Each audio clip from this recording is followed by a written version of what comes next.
Pues lo último que vimos es el género profético y ahora vamos a ver brevemente el género epistolar, que en el sentido concreto que lo estamos viendo no tiene tanta amiga como el profético. Lo que estamos viendo ahora son particularidades de cada género, pero no quiere decir que esto sea todo lo que tenemos que aplicar. ¿Por qué? Porque ahora seguiremos viendo aspectos que tienen que ver con la interpretación que se aplican a todos los géneros. Entonces, eso no lo estamos viendo ahora. Ahora vemos lo que son las particularidades concretas de cada uno. Muy bien. El género epistolar es el que incluye las epístolas y cartas del Nuevo Testamento. Es fácil de entender. Pablo usaba secretarios amanuenses para escribir y esto sugiere cierta formalidad. No era como escribir ahora un WhatsApp, sino que, bueno, tenía cierta formalidad los textos que escribían. La forma de estas cartas suele ser introducción, a quien escribe, a quien va dirigida, salutación, después el cuerpo, que es la parte más extensa de la carta, donde pone el contenido, y después una conclusión, despedida con salutaciones. Pero no nos encorsetemos con esto, porque puede haber otro tipo de organización. Sobre todo en estudios modernos se ha mirado el hecho de que Pablo, sobre todo, pero también otros escritores, podrían usar formas de carta usadas comúnmente en la época, como por ejemplo una carta de amistad, en el caso de Filipenses. Pero algo que se observa en estos estudios es que Pablo no es muy dócil tampoco a estas formalidades de la época. Por tanto, bueno, pueden tener cierta relevancia, pero no les tenemos que dar tampoco demasiada importancia. En cualquier caso, son estudios bastante modernos donde comparan los escritos con los otros escritos de la época. Muy bien, en las epístolas el proceso de interpretar es el mismo que se usa a nivel general. Es decir, primero, ¿qué significó para los primeros lectores? No olvidemos nunca que esto es importante. ¿Cuáles son las diferencias entre ellos y nosotros? ¿Cuál es el principio teológico que hay ahí? Y cómo deberíamos interpretarlo. Ese es el proceso normal en las epístolas. ¿Qué ventaja tenemos en el género epistolar? Pues que se usa un lenguaje natural y literal. Esto, por ejemplo, no lo teníamos en la poesía y también tampoco lo tenemos en el lenguaje profético apocalíptico, tampoco es un lenguaje natural y literal. Y en cierto lenguaje profético también tiene sus matices, como por ejemplo en lo que vimos de la perspectiva profética, que te lo puede poner como hechos que acontecen continuamente, pero en realidad no es así. No acontecen uno detrás del otro. Entonces, estas particularidades no las tenemos en el género epistolar. Es un lenguaje natural y literal. Entonces, esto nos ayuda a comprender mejor las epístolas. Y algo importante para interpretar las epístolas es conocer la ocasión, es decir, conocer el motivo, conocer la situación, las circunstancias en las que se escribieron. ¿Por qué? Porque eso es lo que motivó el hecho de escribir la epístola y así podemos entender mejor qué implicó para los primeros lectores y trasladar la enseñanza al tiempo actual. Esto no quiere decir que no tengamos en cuenta otras cuestiones, que sí, lo tenemos en cuenta, como las figuras literarias, pero tenemos que tener en cuenta y saber la ocasión, el motivo, también lo veremos a continuación, que se escribió para comprender mejor qué es lo que dicen. Muy bien, ¿cómo hay que leer las epístolas? Hay que leer las epístolas como unidades, toda una de ellas. No vale hacer pedazos de las epístolas. En nuestro estudio de ellas debemos tener siempre el contexto de la totalidad y aún no únicamente el contexto de qué es lo que motivó el hecho de que se escribiera la epístola, sino tener en cuenta todo lo que se escribe en la epístola. Es decir, leerla como una unidad. De hecho, lo más seguro es que los oyentes, los lectores originales, hubieran leído o oído esas cartas enteras. Se podían leer desde el púlpito enteras, sin problema. Y también escucharlas enteras. Este es el propósito con el que fueron escritas y por tanto va bien leerlas así. Y si tenemos que tener en cuenta de qué va la epístola para entender las partes, entonces es bueno leerla varias veces, sin parar, leer la epístola entera, para tener una idea de qué trata antes de ir concretamente a un texto a ver qué pone ese texto, porque ese texto, sin tener en cuenta el contexto en el sentido de qué va la epístola, nos puede confundir. Algo que sabemos y que esto parece que lleva a ciertas diferencias en la interpretación, pero tenemos que ver que no, es que las cartas del Nuevo Testamento son ocasionales. ¿Qué quiere decir que son ocasionales? Esto significa que fueron escritas con alguna ocasión, con alguna circunstancia concreta en la mente del escritor. El escritor trata de decir algo sobre una circunstancia concreta, no en general, sino sobre una circunstancia concreta. No son tratados generales y abstractos, sino que son la aplicación de principios generales a situaciones concretas, normalmente. A veces se citan los principios generales, pero otras veces no. Lo que pasa es que igualmente ahí están. Por tanto, es necesario discernir o entender cuál hubiera sido el contexto en el que se han escrito. Luego, a veces se dice, mira, es que las cartas del Nuevo Testamento, las epístolas, son ocasionales. Y al ser ocasionales, al estar escritas para circunstancias concretas, tenemos que cuestionar mucho la aplicación a nuestras circunstancias, porque son diferentes.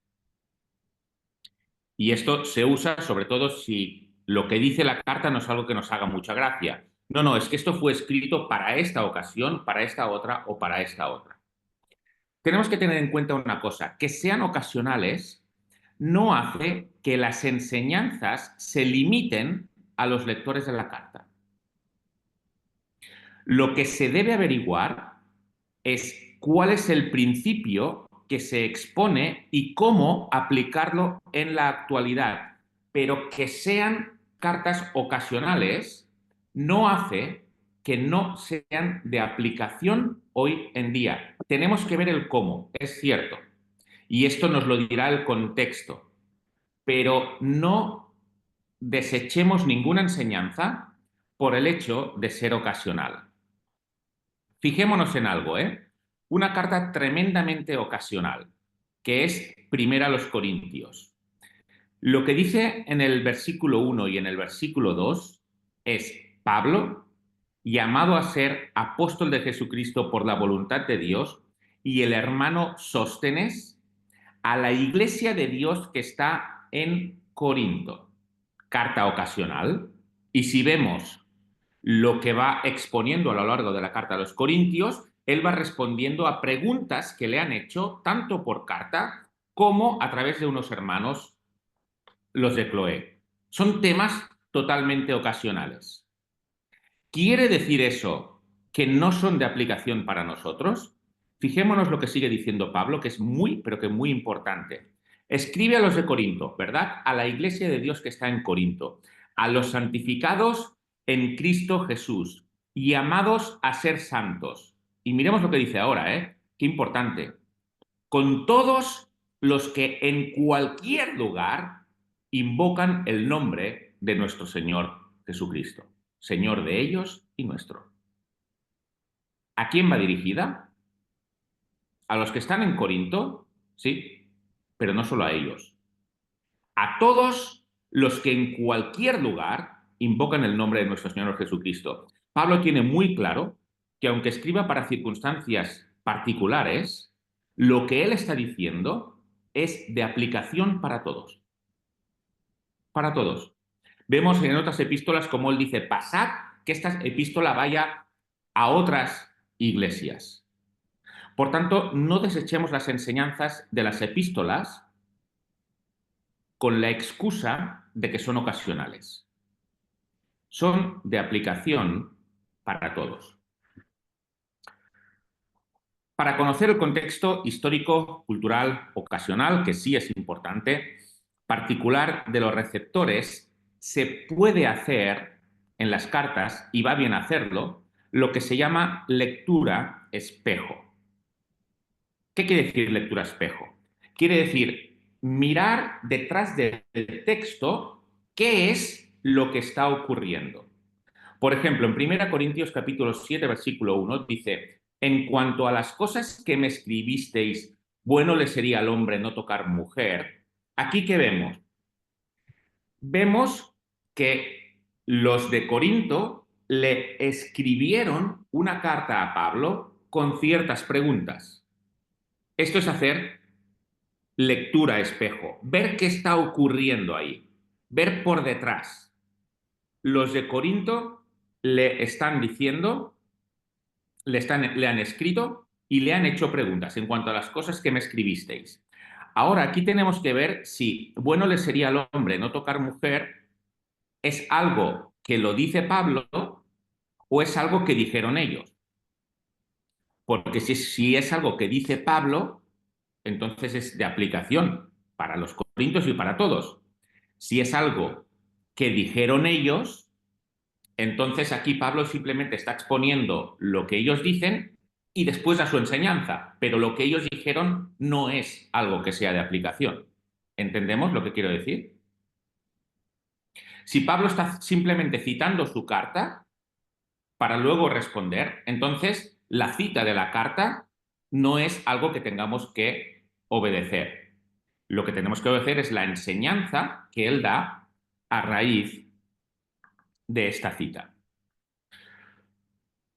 Hasta aquí el género epistolar, ¿vale? Porque lo que vamos a ver ahora y seguidamente se aplica a todos los géneros. Y ahora nos toca identificar el tema y organización del libro, ¿vale? Esto es lo que veremos hoy. Y esto tiene su relevancia y veremos que es importante. En primer lugar, hemos visto el texto y la traducción. ¿Os acordáis que vimos, bueno, hay que ver el texto que estamos leyendo, si es un texto que está en los manuscritos más antiguos, solo en los más nuevos, y cuál es la traducción en el sentido de mirar traducciones dinámicas y mirar traducciones literarias. Después hemos visto el género literario, que es justamente lo que acabamos de ver ahora. Ahora, después de esto, es necesario ver el tema y la organización o el bosquejo del libro para que se puedan reconocer cambios en el argumento y desarrollos en la narración. A nivel básico. Hay muchas cosas de estas que las hacemos inconscientemente, ¿eh? O sea, no, simplemente yo aquí lo estoy poniendo, pero inconscientemente ya lo hacemos. Cuando leemos un libro, algo que hacemos a la hora de interpretar es saber de qué va ese libro, de qué está hablando. Y esto ya nos ayuda a la interpretación. Y luego, además, si es un libro, sobre todo si es un libro más bien largo, lo que tenemos que saber también es en qué parte se divide este libro y de qué está hablando en cada parte del libro. Y esto nos ayuda mucho a lo que es la interpretación y ahora lo veremos con ejemplos. Cada pasaje se encuentra dentro de una parte del libro y eso contribuye a desarrollar el tema o los temas principales del libro. El tema del que está hablando el autor en el pasaje concreto y en el libro en general es vital para una buena interpretación.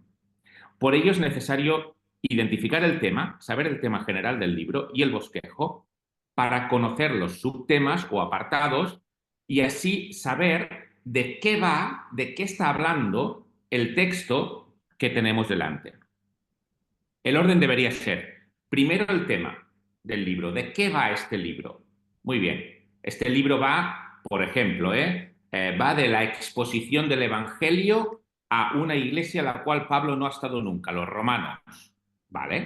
Pues ya sabemos que el tema es la exposición del Evangelio. Después la organización, cómo organiza Pablo esta exposición. Para identificar el tema y la organización del libro, una buena herramienta son las introducciones a los libros. A ver, aquí hay diferentes opiniones, ¿eh? Yo os voy a decir la mía. Hay autores que insisten en que antes de que usemos literatura, antes de que vayamos a libros, tenemos que habernos enfrentado nosotros al pasaje y después consultar los libros. Os digo cómo lo veo yo. Yo pienso que va bien que antes de enfrentarnos a un pasaje, miremos una introducción al libro. Introducción, no un comentario al libro. El comentario te va comentando versículo por versículo. Yo pienso que esto deberíamos verlo después de haber hecho nosotros el trabajo.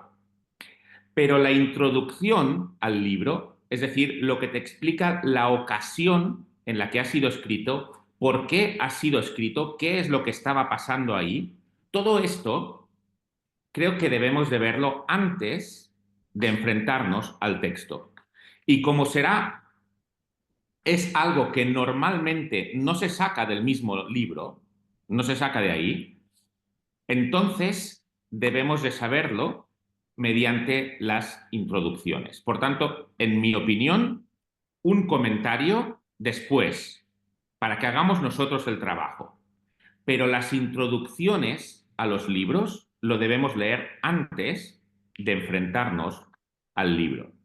Por ello, creo que no hay ningún problema en acudir a las introducciones para entender el tema, para entender el bosquejo, y esto antes de haber empezado la interpretación. Esto no es hacer que otros hagan el trabajo por nosotros. Hay cosas que tenemos que saber cuando nos vamos a enfrentar a un texto. Vamos a cocinar nosotros la interpretación, no vamos a mirar la interpretación de otros, pero necesitamos herramientas. Y esas herramientas las encontramos, en este caso, en las introducciones. A pesar de tener estas herramientas, cada uno de nosotros debe leer el texto o el libro varias veces y fijarse en las indicaciones que hace el autor del libro. Aquí pongo un ejemplo.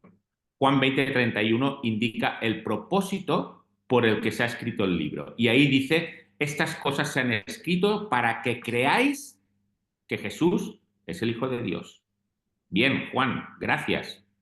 Porque aquí tú nos estás diciendo por qué has escrito ese libro y eso nos ayuda mucho a ir viendo por qué Juan expone lo que expone, por qué Juan expone los milagros y después siempre expone la reacción a los milagros. Unos creen y otros no.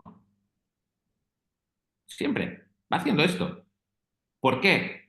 Él quiere que nos fijemos en que los milagros apuntan, son señales, hay 7 señales en el libro, hacia Jesús. Y él ya nos dice por qué lo hace de esta manera, porque quiere que creamos. Aquí pongo la recomendación que he dicho antes, es que es mía, ¿eh? Yo entiendo que aquí cada uno, pues, que lo haga como quiera, pero creo que esto va bien. La recomendación es usar las introducciones antes de empezar la interpretación y los comentarios bíblicos después de haber hecho nuestra interpretación. El motivo es que si leemos el comentario antes, como los que escriben los comentarios saben más que nosotros, lo que ellos dicen va a condicionar nuestra interpretación y lo malo es que no aprendemos a hacerlo por nosotros mismos. Al principio esto da pereza, y yo lo entiendo, porque nos metemos en un texto y difícilmente empezamos a sacar conclusiones al texto. Pero pasa como en cualquier arte y en cualquier cuestión que tengamos que aprender. La práctica lo va mejorando. Y la práctica no la tendremos si vamos primero a los comentarios. Enfrentémonos nosotros al texto. Y al principio nos vamos a frustrar, pero de verdad que con el tiempo veremos que es un trabajo muy, pero que muy bueno. No digo de no ir nunca a los comentarios. Una vez hemos sacado nosotros la interpretación, entonces podemos ir al comentario y de hecho creo que debemos ir a los comentarios y contrastar la interpretación que hemos hecho. Yo no sé si os ha pasado, pero a veces me he encontrado con personas que dicen, mira, lo que yo he sacado de este libro no lo saca nadie, no lo ha sacado nadie. Y eso se ve como una virtud. Bueno, cuidado, si lo que uno interpreta de un texto nadie lo ve así, dudemos de eso. Es bueno ver que lo que hemos deducido de un texto, hay otros autores que lo apoyan. Eso nos ayuda, más que ser una virtud el hecho de que nadie lo haya dicho. Ejemplos, ¿vale? Para que entendamos que saber el tema del libro es importante para la interpretación. Romanos es una epístola para explicar el Evangelio. Explica el Evangelio a una iglesia a la cual Pablo nunca ha ido, y esto nos va muy bien porque podemos tener una idea muy clara de cómo Pablo presentaba el Evangelio a los creyentes, porque aquí lo hace a creyentes que él no conoce.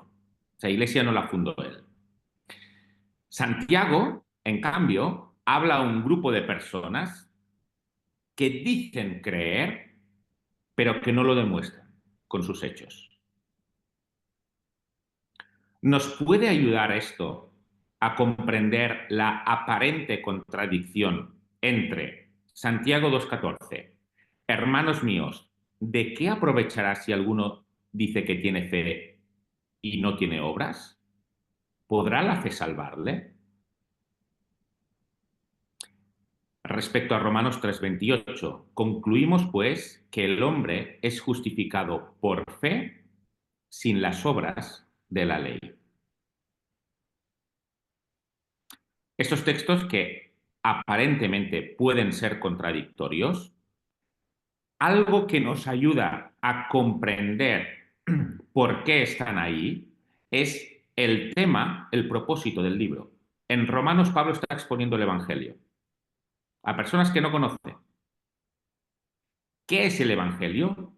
El hombre es justificado por la fe, sin las obras. Santiago no escribe a estas personas. Santiago escribe a personas que dicen creer, pero que con los hechos, en bastantes ocasiones, no lo demuestran. Y aquí Santiago tiene que decirles, ¿qué aprovechará si alguno dice que tiene fe y no tiene obras? ¿Podrá la fe salvarle? Concretamente, lo que dice el texto es, ¿podrá esta fe salvarle? ¿Cuál es esta fe? Es una fe que no lleva a obras. En realidad no se están contradiciendo. La salvación es solo por fe, pero la fe que salva necesariamente lleva a obras. Este es el kit de la cuestión.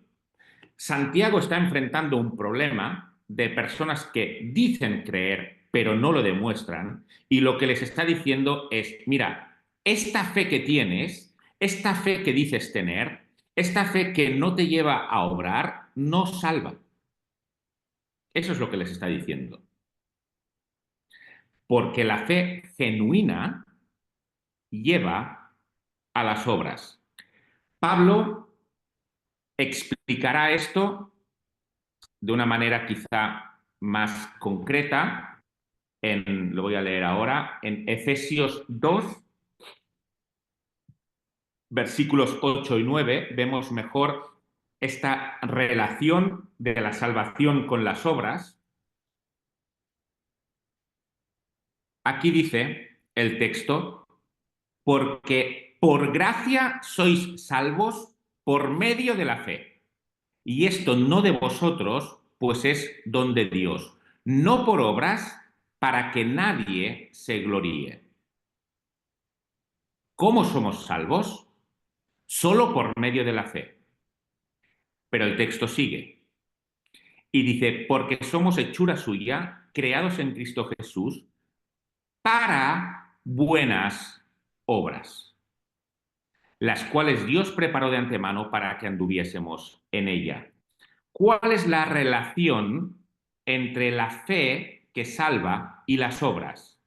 Y es que no somos salvos por obras, somos salvos solo por fe, pero sí que somos salvos para obras. Y por tanto, si no hay obras, eso cuestiona que la fe que tengamos sea la fe que salva. ¿Sí? Sé que estoy matizando, pero es necesario este matiz, es muy necesario. Y aquí lo que vemos a un Santiago decir, mira, parafraseándolo, la fe que salva es una fe que lleva a obras. Si tú no haces las obras que están conforme a la fe que salva, lo que te pasa es que en realidad la fe que tienes no es la fe que salva. Revisa la fe. Por eso el texto mejor traducido sería, ¿podrá esta fe salvarle? No, no, no le puede salvar, porque no es una fe auténtica. Ahora bien, la fe auténtica, realmente, solo la fe nos salva. No hay contradicción, pero hay matices importantes. Y nos ayuda a comprender esto el tema del libro. ¿A quién está escribiendo y por qué está escribiendo lo que escribe? Otro ejemplo, ahora en el Antiguo Testamento. Hay diferencias en la narración de lo mismo en Crónicas o en Reyes. Sabemos que la naturaleza es distinta, ¿eh? Crónicas se centra más en el sacerdocio, en la parte espiritual, y Reyes más en la parte política. Pero aparte de esto, hay diferencias importantes. ¿Cuáles? Por ejemplo, en Crónicas, Salomón es un buen ejemplo. En cambio, en Reyes se muestran sus defectos. Pongo unos ejemplos, ¿vale? En Reyes se nos dice al principio la lucha que había entre Adonías y Salomón por el trono. Aquí hay una lucha, tiene que estar también David implicado, su padre, porque Adonías le quería quitar el trono. Y tiene que haber rivalidad, violencia, para que Salomón llegue al trono. En cambio, en Crónicas esto no se narra. Lo que se dice es, Salomón se hizo fuerte en el reino. Otro ejemplo. En libro de Reyes, capítulo 11, explica cómo Salomón se apartó a causa de las mujeres. Nos lo explica.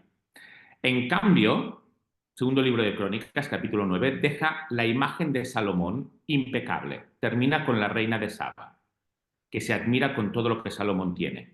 Pero no se nos narra lo que sí se nos narra en Reyes.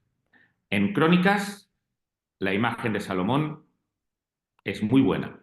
En Reyes, le vemos defectos. ¿Qué más? En el caso de las mujeres. ¿Qué más? El primer libro de Reyes nos explica, bueno, tras la muerte de Salomón, su hijo Roboam, que hereda el reino, le dice a Roboam, tu padre agravó nuestro yugo, mas ahora disminuye tú algo de la dura servidumbre de tu padre, del yugo pesado que puso sobre nosotros. Es decir, Salomón puso duros impuestos al pueblo.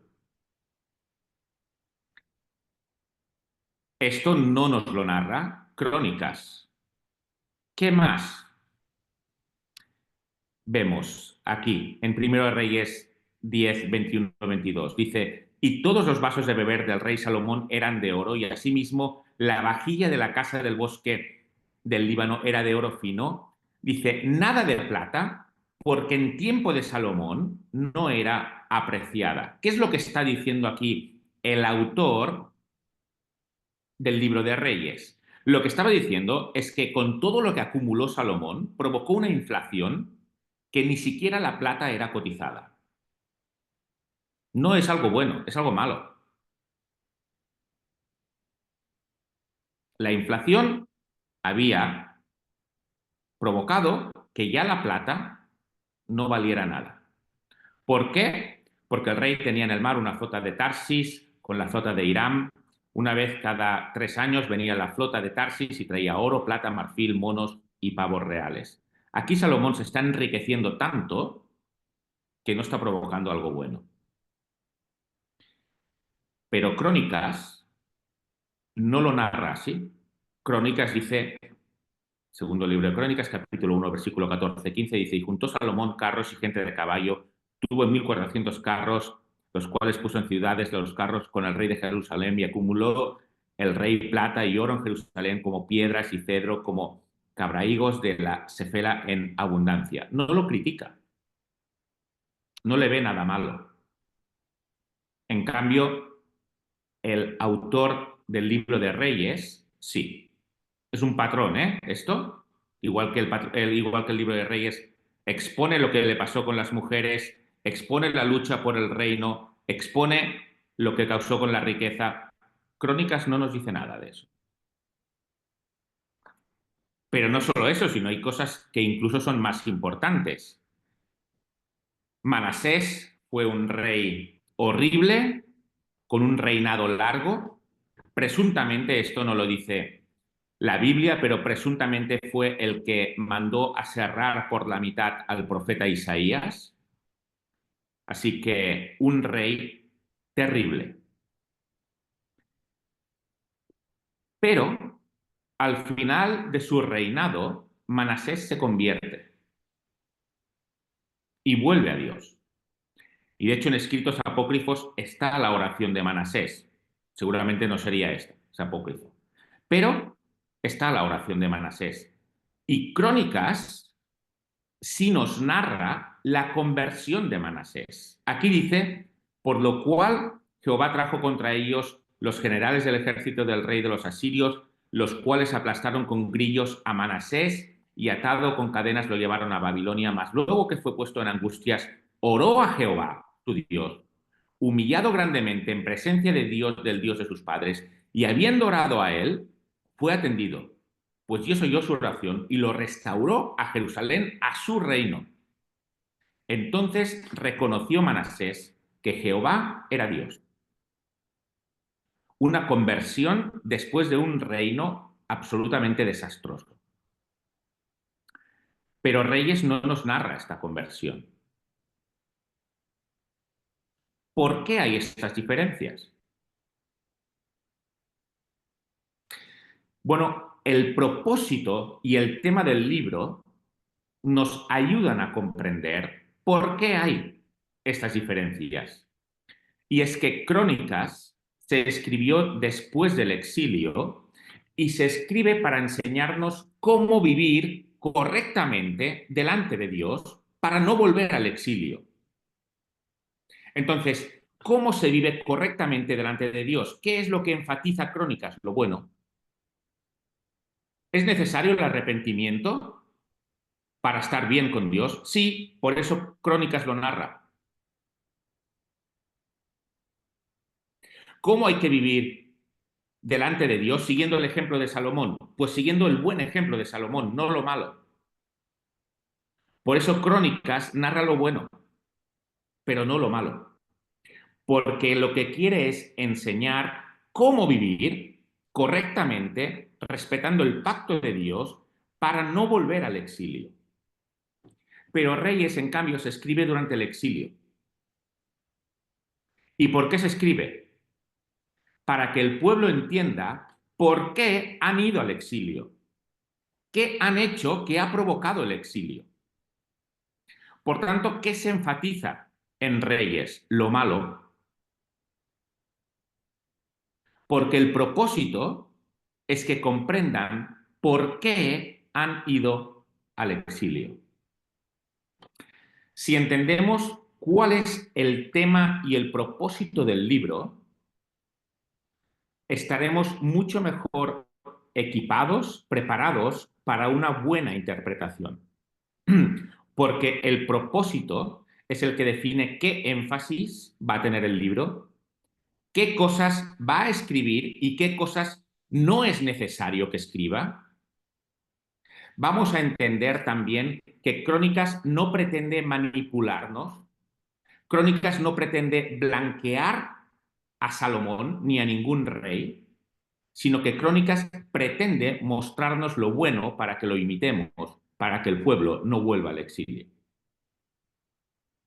No es una manipulación, sino que es algo perfectamente congruente con el tema del libro. Entonces, esto es importante a la hora de la interpretación. Y esto lo obtendremos en las introducciones. Y no son...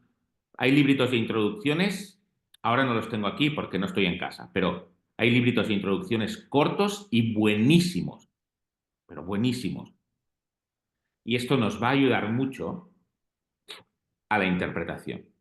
Y lo podemos leer, de hecho lo debemos leer antes de, antes de empezar la interpretación. Ahora vamos a ver otra parte que obviamente todo tiene su relevancia, todo es importante, pero veremos tres tipos de contexto que son importantes a la hora de comprender, interpretar un texto. Tres tipos de contexto, no los veremos hoy, obviamente. Hoy veremos el primero. Entonces, el primero de los contextos a entender para una buena interpretación es el contexto histórico y cultural, que ya lo he nombrado antes. Un ejemplo, la película Ocho apellidos vascos. ¿Creéis que sería igual de graciosa para nosotros que para un alemán que sepa perfectamente castellano, es decir, que entienda perfectamente lo que se está diciendo, pero que no conoce la cultura de España? ¿Comprendería lo mismo? No, ¿verdad? El idioma lo entiende. Puede entender cada palabra exactamente igual que nosotros. Ahí no hay ninguna diferencia. Pero nosotros estamos comprendiendo la película mucho mejor. ¿Por qué? Porque tenemos un contexto histórico y cultural que el alemán, a no ser que lleve mucho tiempo aquí o que lo haya estudiado, no lo tiene. Por eso es una película que nos puede parecer hipergraciosa a nosotros, pero un alemán quizá no entiende ni un 20% del contenido. Esto nos enseña que lo importante no es conocer únicamente lo que es el texto que estamos leyendo, sino que nos aportará mucha información el contexto histórico y cultural en el que se ha escrito. Esto que pasa con la película de Ocho apellidos vascos ocurre también con la Biblia, pero de una forma todavía más acentuada. El alemán puede vivir en el mismo siglo que nosotros, pero Moisés escribió en el año 1400 aproximadamente antes de Cristo y estamos pasado el 2000 después de Cristo, han pasado más de 3400 años. En el ejemplo que he puesto, hablábamos de Alemania, que está relativamente cerca, y además en la actualidad. En la Biblia hablamos de un lugar geográficamente más lejano, pero sobre todo sobre todo, muy lejano en cuanto al tiempo. Esto implica un esfuerzo y conocimiento del trasfondo. Debemos conocerlo. Cuando digo que debemos conocerlo, no quiere decir que tenemos que ser expertos en esto, ni muchísimo menos. No, creo que no debemos aspirar a esto. Pero sí tenemos que tener la curiosidad que nos lleve a conocer cuál es el trasfondo histórico y cultural. Y para esto tenemos también las introducciones, que nos ayudan muchísimo. Una parte de este trasfondo lo tenemos en la misma Biblia. Ejemplo, el Evangelio de Marcos y también el Evangelio de Juan. ¿Por qué? Pues porque vemos que cuando narran lo que ha acontecido, añaden explicaciones, traducen palabras arameas. Dicen, por ejemplo, que el Jordán es un río. Nos lo explica para que lo entendamos.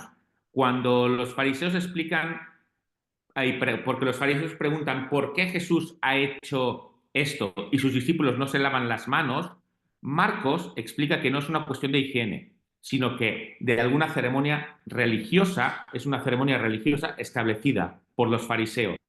Marcos y Juan nos van hablando en ocasiones de este trasfondo.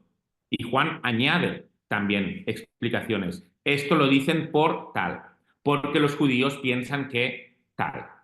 ¿De acuerdo?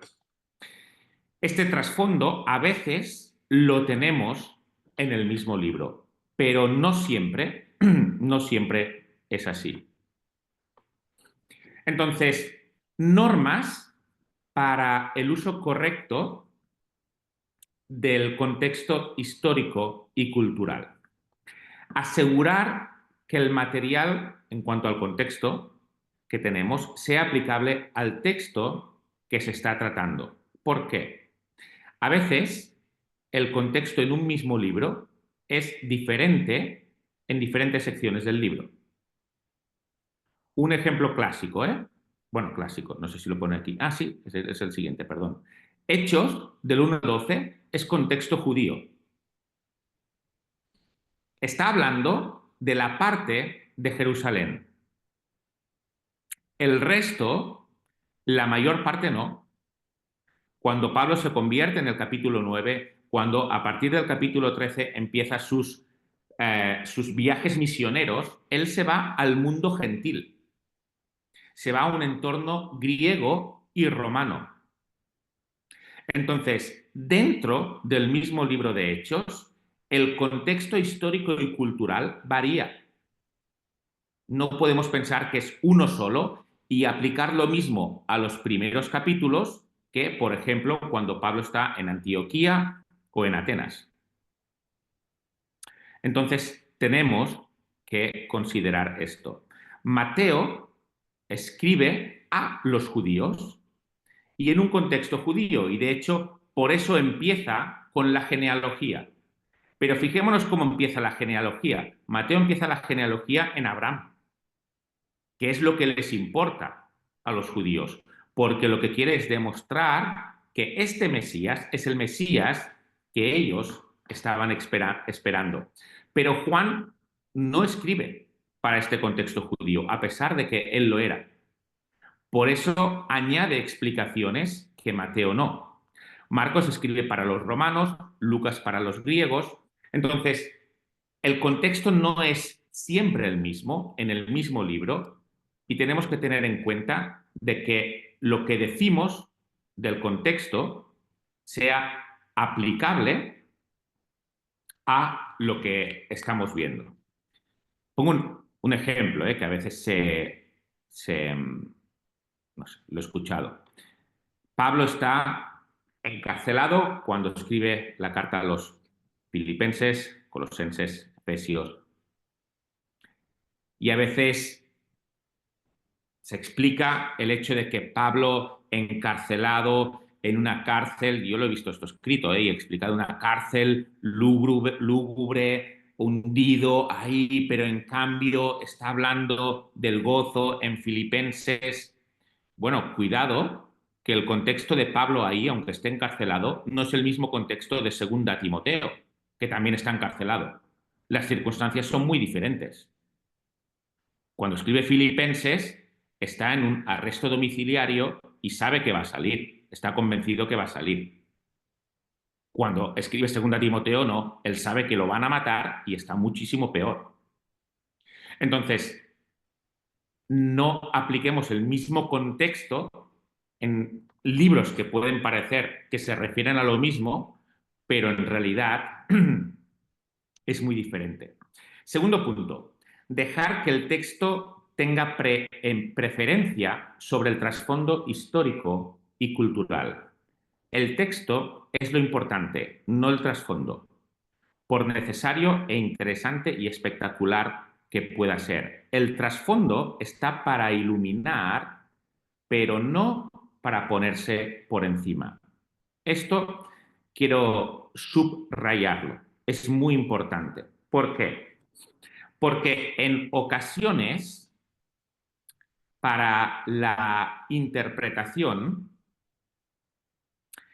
decimos que, mira, esto lo dijo debido a este contexto histórico y cultural.